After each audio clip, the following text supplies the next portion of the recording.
Guys, ganito ang paggawa ng stairs sa Bisaya, hagdanan. Oh. Tan niyo guys, tapos na yung kabila.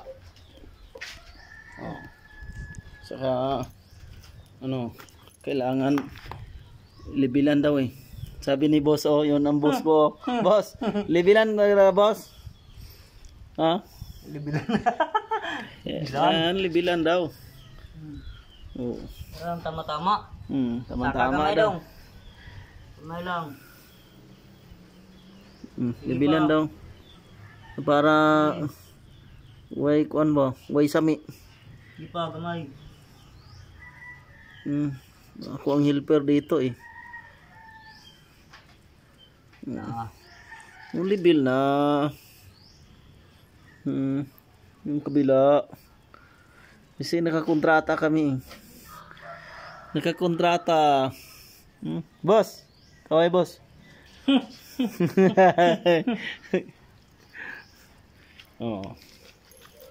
Gusto niya libilan para sigurado. Yan, papunta sa itaas. Yan. Kiyat doon. Para masyat namin. Yan. Ito yung trabaho niya. Libil talaga. Kailangan. Pag magawa tayo ng hagdanan sa Bisaya.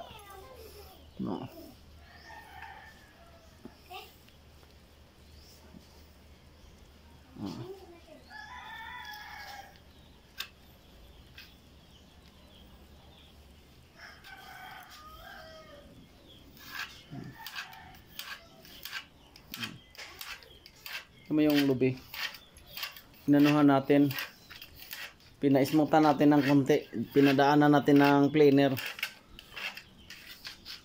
Tayo ang nag-planer nito guys. Hindi naman totally na malinis talaga.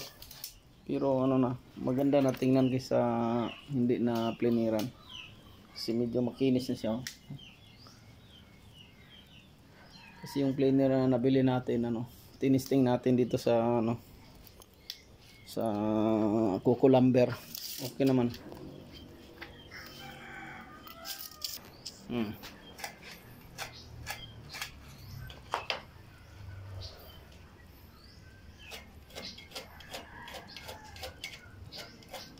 Bukas, magbuhos pa tayo ng landing dito. Sukatan natin bukas, lagyan natin ng forma.